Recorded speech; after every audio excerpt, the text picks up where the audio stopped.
अस्सलामुअलैकुम दोस्तों, welcome to MBN voice media. Hyderabad के बोनपल्ली का यह वाकया बॉलीवुड थ्रिलर से कम नहीं लगता। बोनपल्ली एरिया में पुलिस ने एक फिल्मी स्टाइल हवाला रैकेट का पर्दाफाश किया है, जहां चोर माफिया बिल्कुल मूवीज की तरह गाड़ियों के सीक्रेट कंपार्टमेंट्स में जैसे टायर्स और सीट्स के नीचे करोड़ों का कैश छुपा कर ट्रांसपोर्ट कर रहे थे। पुलिस एक्शन इतना ड्रामेटिक था कि देखने वालों को लगा जैसे रियल लाइफ में क्राइम वेब सीरीज चल रही हो। इस ऑपरेशन की शुरुआत एक क्रेडिबल टिप ऑफ से हुई। पुलिस को मालूम हुआ कि कुछ लोग हैदराबाद और दूसरे शहरों के बीच इलीगल पैसा ट्रांसफर कर रहे हैं, वो भी प्रॉपर हवाला स्टाइल में। ये लोग अपना ट्रैक छुपाने के लिए मल्टीपल कार्स यूज कर रहे थे ताकि कोई भी सर्विलेंस इनका पीछा ना लग सके। पुलिस ने क्वाइटली सर्विलेंस शुरू की। इन्होंने गाड़ियों की मूवमेंट, टाइमिंग और सस्पिशियस बिहेवियर को क्लोजली ऑब्जर्व किया। जब एक Hyundai Creta vehicle Mahbubnagar district के पास रीच हुई, पुलिस ने उसे रोककर सर्च किया और फिर जो मिला वो शॉकिंग था। गाड़ी खोली गई तो बूट स्पेस से पहले वार्ड्स ऑफ कैश निकले, फिर स्पेशली मॉडिफाइड टायर्स के अंदर से बंडल्स निकले। गाड़ी के सीट्स के नीचे इनविजिबल सीक्रेट कंपार्टमेंट्स ओपन करने के लिए एक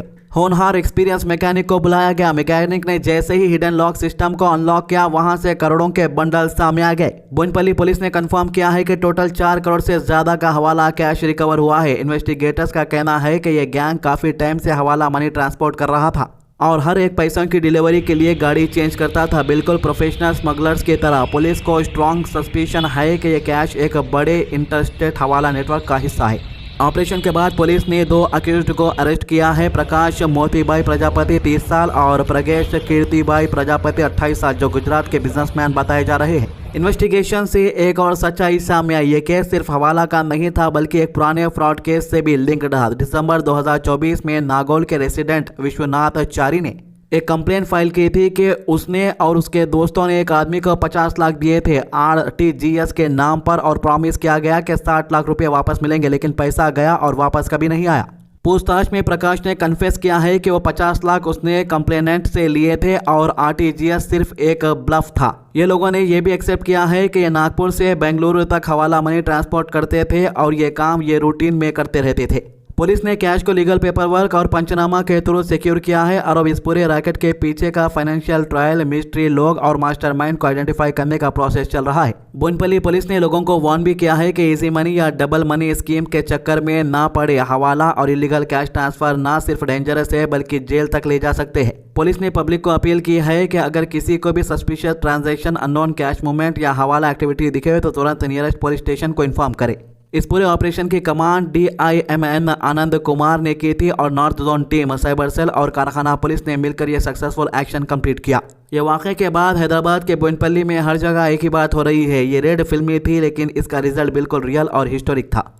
इसके अलावा हैदराबाद के भवानी नगर पुलिस ने एक बड़ी और अहम कार्रवाई अंजाम देते हुए 40 लाख रुपये की डकैती में मुलविस 4 अफराद को गिरफ्तार कर लिया है। पुलिस का कहना है कि ये तमाम मुलजिम एक दूसरे को पहले से जानते थे और सब तालाब कट्टा और उसके आसपास के इलाकों के रहने वाले हैं।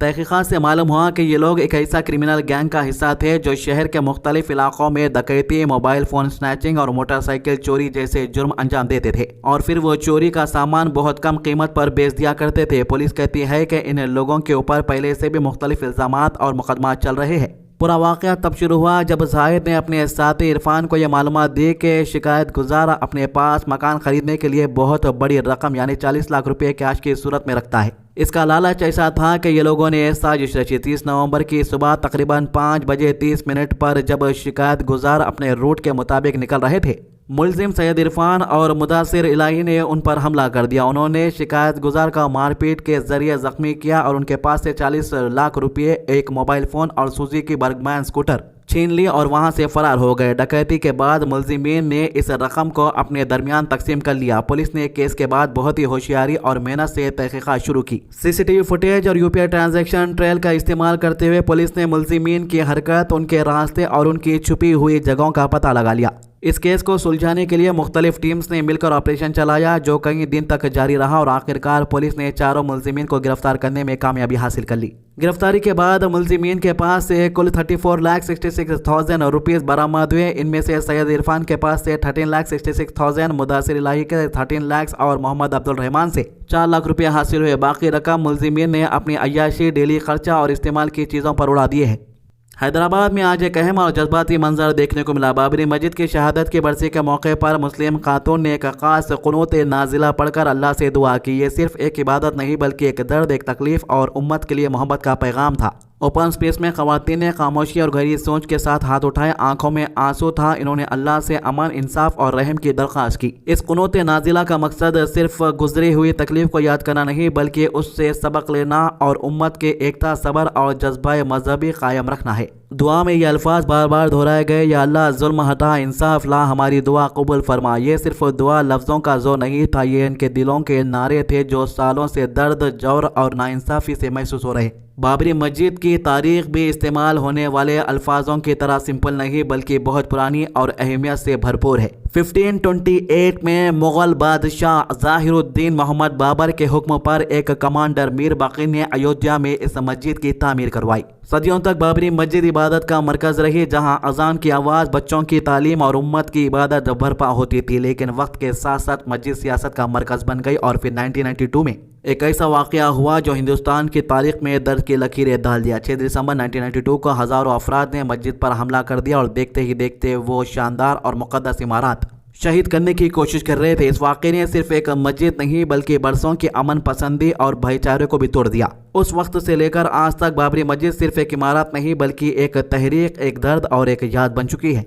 आज जब हैदराबाद की मुस्लिम खवातीन ने दुआओं में अपनी आवाज़ उठाई तो सिर्फ बाबरी मस्जिद के लिए नहीं बल्कि हर उस मासूम के लिए जहां जुल्म हुआ। तो दोस्तों, अभी आपके स्क्रीन के ऊपर आप जो वीडियो देख रहे हो ये बाबरी मस्जिद का वीडियो तो नहीं है, लेकिन ये मस्जिद सेम टू सेम बाबरी मस्जिद के जैसा है, लेकिन इसको भी बंद करने की भरपूर कोशिश हो चुकी है। जैसे कि आप देख सकते हैं इस मस्जिद के चारों तरफ घर बन चुके हैं और इस मस्जिद के अंदर इस वक्त इबादत नहीं हो रही है। इसके अलावा सोमाजीगुड़े में श्री कन्या कंफर्ट रेस्टोरेंट में अचानक आग भड़क उठी। सोमाजीगुड़े के कमर्शियल बिल्डिंग की 5वीं मंजिल पर मौजूद इस रेस्टोरेंट के किचन एरिया से पहले धुआं उठता हुआ देखा गया, जिसके बाद देखते ही देखते आग ने तेजी से पूरे हिस्से को अपनी लपेट में ले लिया। इसी बिल्डिंग की 4थी मंजिल पर मौजूद GRT ज्वेलर्स को भी तुरंत होशियार किया गया और स्टाफ को बिल्डिंग से बाहर निकालने का हुक्म दिया गया। लोगों में घबराहट का माहौल पैदा हो गया और कुछ देर के लिए पूरे एरिया में अफरा तफरी मच गई। जैसे ही खबर मिली, फायर ब्रिगेड और डिजास्टर रिस्पॉन्स टीम ने तुरंत साइट पर पहुंचकर बिना वक्त ज़ाया किए रेस्क्यू ऑपरेशन शुरू कर दिया। पुलिस ने भी वाक़े पर पहुंचकर बिल्डिंग को पूरी तरीके से इवैक्यूएट करवाया ताकि किसी को चोट या किसी किस्म का नुकसान ना हो।